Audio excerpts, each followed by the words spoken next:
नमस्कार मित्रों, सभी का स्वागत है आपके अपने चैनल फरहान एकेडमी क्लासेस पर। यहाँ हम बात करेंगे पीजीआईएमएस बीएससी नर्सिंग प्रवेश फॉर्म 2024 को लेकर। इसका नोटिफिकेशन आपने सभी जगह देख लिया होगा, ऑफिशियल वेबसाइट पर और विभिन्न तरीके के यूट्यूब चैनल्स पर। अब हम बात करेंगे कि जो परीक्षा का माध्यम है वो अंग्रेजी है, और जैसा कि आपको बहुत जगह पर बता रहे होंगे कि 16 तारीख को ये परीक्षा का आयोजन होगा। तो आइए देखते हैं कि क्या है, क्योंकि 16 तारीख को संभव नहीं है कि परीक्षा ये हो। आइए, क्यों नहीं है इसका कारण हम आपको ऑफिशियली जो डिक्लेयर्ड, जो जारी की गई नोटिफिकेशन है उसी में दिखाते हैं आपको हम। जैसे आपने ये नोटिफिकेशन इसका देखा होगा, सभी लोगों ने एग्ज़ाम नोटिस फॉर सेट 2024-25, इसमें इन्होंने कहा होगा कि date of common entrance examinations of various courses 16/6/2024 यानी 16 जून 2024 को ये चीज़ इन्होंने इसमें कही। इसमें बहुत सारे कोर्सेज हैं, जैसे बीएससी नर्सिंग है, बीपीटी है, paramedical, BSc medical lab technology, इस तरीके के बहुत सारे कोर्सेज आपको इस पर्टिकुलर फॉर्म में मिलते हैं। ये है पीजीआईएमएस रोहतक का फॉर्म है। आप सभी लोग, अभी इसका फॉर्म की शुरुआत नहीं हुई, यानी अभी आप इस फॉर्म को नहीं भर सकते, पहली बात। दूसरी बात, आप यहाँ पर देखेंगे इसी का जो अगले पेजेस हैं, जो आगे के पेजेस हैं, जब उसमें आप देखेंगे आगे क्या क्या डेट है, तो जब उसमें आप बीएससी नर्सिंग की स्कीम पर आएंगे, स्कीम आप examination for the admission to BSc nursing BPT and other paramedical courses, इस वाले जब पेज पर आप आएंगे तो यहाँ पर आप देख लीजिए date of entrance exam to be notified on university website. इस पर्टिकुलर वेबसाइट पर जो है नोटिफाइड की गई है, सारी चीज़ें इसमें दी गई हैं।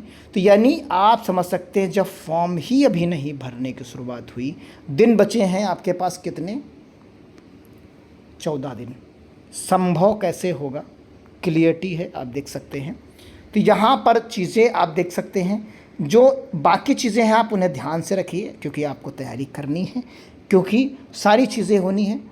क्योंकि एक चीज़ और है, फॉर्म भरने की कम से कम जो ड्यूरेशन होती है वो 20 दिन तो आपको देना ही पड़ेगा, यानी 20 दिन समय तो आपको फॉर्म भरने का देना ही पड़ेगा। 20 दिन तो आप फॉर्म भरने के लिए कैंडिडेट को मिलेगा ही मिलेगा, 20 दिन से कम समय नहीं मिलता।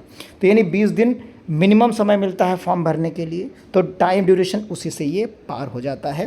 तो ये तो बात ख़त्म हो गई कि 16 को एग्ज़ाम होना ही नहीं है।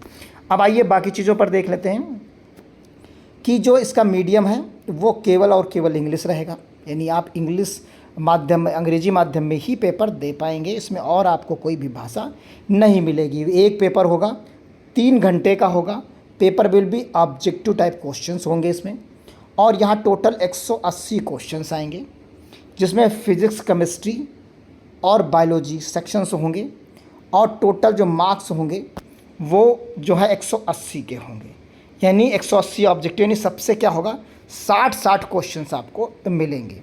क्लियर, 3 सेक्शंस यहाँ पर A B C क्वेश्चन जो बताया गया कि बुकलेट जो होंगी वो 4 तरीके की बुकलेट्स होंगी। अन्य सभी से कहने का इनका तात्पर्य ये हो गया कि 160-80 क्वेश्चंस, 60 क्वेश्चंस सभी सेक्शन से आपको मिल जाएंगे। और यहाँ पर जो चीज़ें कही गई हैं उसमें नेगेटिव मार्किंग आपको नहीं है, आपको नो नेगेटिव मार्किंग यहाँ पर रहेगी। बाकी चीज़ें हैं जो है OMR शीट बेस्ड पेपर होगा ये आपका। तो ये चीज़ें आपने यहाँ पर देखी। और एक चीज़ हम आपको दिखा देते हैं, आप ये सिलेबस देख लीजिए, सबसे इम्पॉर्टेंट होता है फिजिक्स का सिलेबस, हाई स्कूल और इंटर दोनों का आएगा। ये सारे टॉपिक्स रहेंगे इसमें, इंटर के और इधर के जो आपके हैं वो सारे के सारे जो है कक्षा 11 के रहेंगे। फिर इसी तरीके से आप केमिस्ट्री का देख सकते हैं, केमिस्ट्री में कक्षा 11 और 12 के रहेंगे। सारे टॉपिक्स आपके सामने हैं, इनका स्क्रीनशॉट आप ले सकते हैं ये। और उसके बाद नीचे आपको बायो का मिल जाएगा, तो ये कक्षा 11 और 12 का यहाँ पर आपको बायो का मिल जाए। फिर उसी के नीचे इस पीडीएफ में आपको डिटेल्ड में जो टॉपिक्स हमने अभी आपको दिखाए वही डिटेल्ड में सिलेबस यहाँ पर आपको अब मिल जाएगा। उनका डिटेल वर्जन यहाँ पर नीचे आप प्रोवाइड कराया गया है। सभी आज जो है कक्षा 11 को लेकर 12 को लेकर ये सारी डिटेल्स यहाँ पर आपको मिल जाएंगे। तो टॉपिक्स वही हैं, सारे NCERT की जो बुक है उसी के सारे टॉपिक्स हैं, वही कक्षा 11 और 12 को आपको पढ़ना है। पेपर इंग्लिश मीडियम में आएगा और ये 16 तारीख को नहीं होगा, ये आगे ही होगा। 100% ये डेट्स बढ़ जाएगी, क्योंकि अभी वहाँ पर क्लियरिटी नहीं आई, फॉर्म भरना शुरू नहीं हुआ, चीज़ें बहुत सारी हैं।